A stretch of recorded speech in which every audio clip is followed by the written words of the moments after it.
नमस्कार साथियों, मैं एडवोकेट मुकेश बगड़िया स्वागत करता हूं आपका आपके इस यूट्यूब चैनल पर।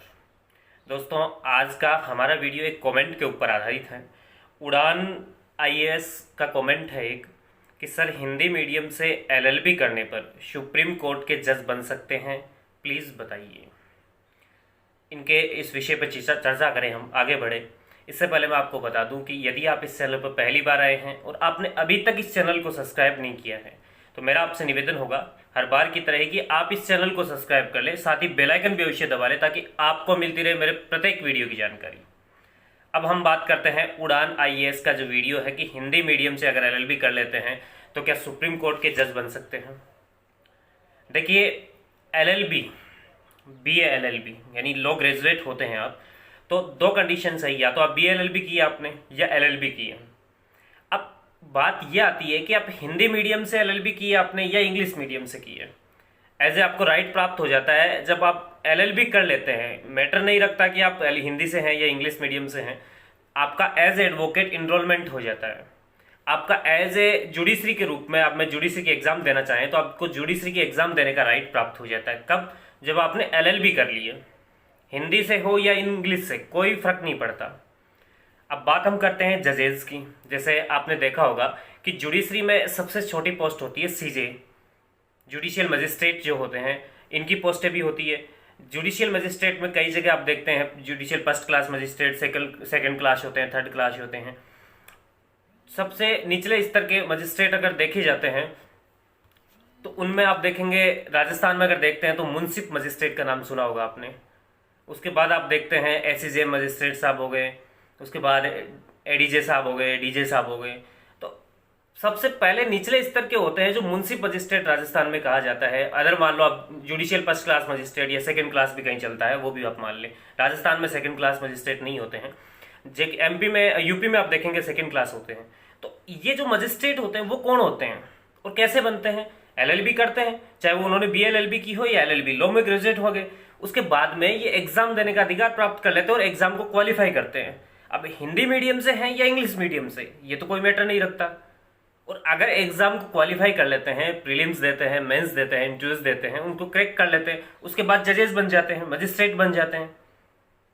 और उसके बाद क्या होता है कि कुछ एक्सपीरियंस काउंट होता है। उसके बाद अगर प्रमोशन चाहते हैं और एग्जाम देते हैं एडीजे वगैरह की, उसके बाद एडीजे बन जाते हैं, डीजे में प्रमोशन हो जाता है। फिर जो कॉलेजियम होती है हाईकोर्ट की, अगर उनको लगता है कि हाँ ये जजेज हैं, वो अच्छा काम कर रहे हैं, तो फिर उनको हाईकोर्ट जजेज नियुक्त कर दिया जाता है। उन्हीं में से किसी को हाईकोर्ट सुप्रीम कोर्ट जजेज नियुक्त कर दिया जाता है। लेकिन जो आपने पूछा कि हिंदी मीडियम से अगर मैं एलएलबी करता हूँ तो क्या ऐसी दशा में मैं सुप्रीम कोर्ट का जज बन सकता हूँ? तो देखिए, जब जुडिशियल मजिस्ट्रेट के बारे में मैंने आपको बताया, इसमें हिंदी से आप एलएलबी कर रहे हैं या इंग्लिश से कोई फर्क नहीं था। एडवोकेट आप बन रहे हैं, मैंने कहा कि आप एलएलबी करते ही रजिस्ट्रेशन करवा लेते हैं संबंधित स्टेट बार काउंसिल में, तो आप एडवोकेट बन जाते हैं। तो इसमें भी कहीं भी ये इनरोल नहीं था कि आप हिंदी मीडियम से हैं या इंग्लिश मीडियम से। बस आप एक वकील के रूप में काम करना चाहते हैं और आप वकील बनना चाहते हैं, इसलिए आपने एलएलबी की और एलएलबी करने के बाद आपने अपना रजिस्ट्रेशन करवा लिया। तो एज ए लॉयर के रूप में आप काम करने लग गए, कोर्ट में जाने लग गए, प्रैक्टिस करने लगे, विधिक व्यवसाय करने लग गए। अब क्या होता है कि जब आपको कुछ समय बीत जाता है, कुछ केसेस आपने हैंडल किए होते हैं। अब इनमें एक सबसे महत्वपूर्ण चीज बता दूं, क्योंकि इंग्लिश का रोल कहाँ है? कोर्ट में आर्ग्यूमेंट करना है, कोर्ट के कुछ जजमेंट है, जैसे सुप्रीम कोर्ट के जजमेंट है, हाई कोर्ट के जजमेंट है, रूलिंग वगैरह आती है, वो इंग्लिश में आती है। आपको इंग्लिश सीखना पड़ेगा, ये निश्चित है। लेकिन आप हिंदी मीडियम से हैं, इंग्लिश मीडियम से पास आउट है, ये मैटर नहीं करता। बाकी इंग्लिश आपको सीखना पड़ेगा, ये तो निश्चित आप मान कर चले। ये मैटर भी नहीं करता कि आप जजेज आपको बनना है, चाहे वो लोअर कोर्ट का ही क्यों नहीं हो या फिर सुप्रीम कोर्ट का ही क्यों ना हो। आपको हिंदी मीडियम से आपने एलएलबी की है या इंग्लिश से, ये फर्क नहीं पड़ता, ये मैटर नहीं रखता। आपकी काबिलियत क्या है, आप किस क्वालिटी के बंदे हैं, ये मैटर रखता है। अब हाई कोर्ट, सुप्रीम कोर्ट में जो जजेज होते हैं वो डायरेक्टली कोई एग्जाम नहीं लगती, इनकी कॉलेजियम होता है, उसके द्वारा सिस्टम का एक हिस्सा है, उसके द्वारा उनको बनाया जाता है, सिफारिश की जाती है बाकायदा सिफारिश पे। फिर उसके बाद में जब अनुमति मिलती है, उसके बाद उन्हें जजेस के पद पर आसीन होने का, जो सुप्रीम कोर्ट और हाई कोर्ट के जजेस के पद पर आसीन होने का सौभाग्य प्राप्त होता है। तो अब इसमें जो कॉलेजियम सिफारिश करती है कि साहब इस व्यक्ति को जज बनाए, इस व्यक्ति को बनाए, तो उसमें भी कहीं भी ये चीज नहीं है कि हिंदी मीडियम से एलएलबी पास आउट हो या इंग्लिश मीडियम से पास आउट हो उसी व्यक्ति को बनाया जाए। होता क्या है कि जैसे मजिस्ट्रेट कैटेगरी के कुछ लोग हैं जो एडीजे बन जाते हैं, डीजे बन जाते हैं, या कुछ ऐसे व्यक्ति हैं जो डिस्ट्रिक्ट लेवल पे हाई कोर्ट में या सुप्रीम कोर्ट में प्रैक्टिस कर रहे हैं एडवोकेट के रूप में। उनकी प्रैक्टिस अच्छी है, उनका नॉलेज अच्छा है, उनसे जजेस प्रभावित होते हैं, और प्रभावित होने के बाद जो कॉलेजियम होती है वो उनकी नाम की सिफारिश करती है। दो प्रकार के कोटे मौजूद होते हैं इसमें, अगर देखा जाए तो एक तरीके से आरक्षण मान लें आप।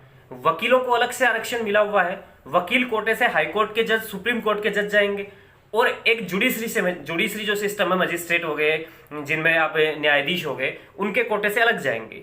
इनका कोटा डिवाइड किया गया है कि 5 व्यक्ति इनके तो 5 व्यक्ति इनके, 4 व्यक्ति इनके, 2 व्यक्ति इनके, ऐसे कोटा डिसाइड किया गया है। फिर उनमें से कॉलेजियम नामों की सिफारिश करती है कि इस व्यक्ति को आप जजेस बना दीजिए। कहीं भी हिंदी इंग्लिश का रोल नहीं है, लेकिन सुप्रीम कोर्ट, हाई कोर्ट, आपको जज बनना है या लोअर कोर्ट ही क्यों ना मान ले, इंग्लिश का बेसिक नॉलेज होना बहुत जरूरी है। नहीं है तो आप उस सीट पे बैठ के, डाइस पे बैठ के काम नहीं कर पाएंगे। तो जरूरी क्या हो जाता है, आपको इंग्लिश आना। ये मैटर नहीं रखता कि आपने हिंदी मीडियम से एलएलबी की है या इंग्लिश से की है, बट आपको इंग्लिश आनी चाहिए। सुप्रीम कोर्ट, हाई कोर्ट जैसी जगह पर अगर आपको जजेस बनना है तो फिर ऐसी दशा में आपका स्ट्रगल भी वाकई में काबिल तारीफ होना चाहिए। चाहे आप जज नहीं बने, मैजिस्ट्रेट नहीं बने, लेकिन एज ए वकील के रूप में भी काम कर रहे हैं, आपकी थोड़ी पकड़ प्रशासन में भी होनी चाहिए।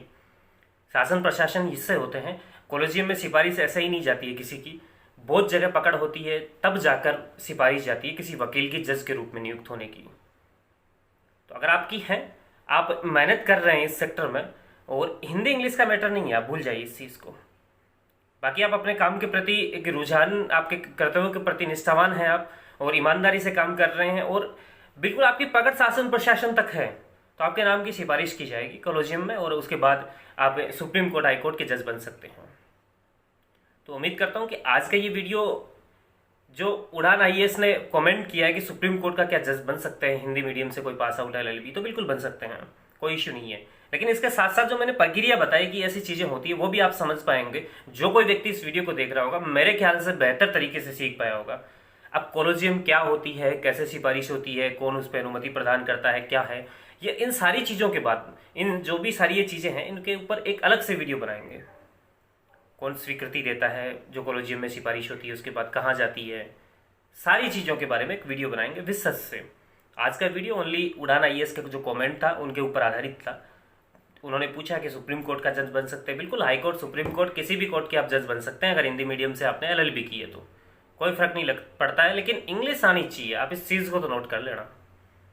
तो उम्मीद करता हूँ आज का ये वीडियो बहुत ही महत्वपूर्ण जानकारी देने में आपको सफल रहा होगा।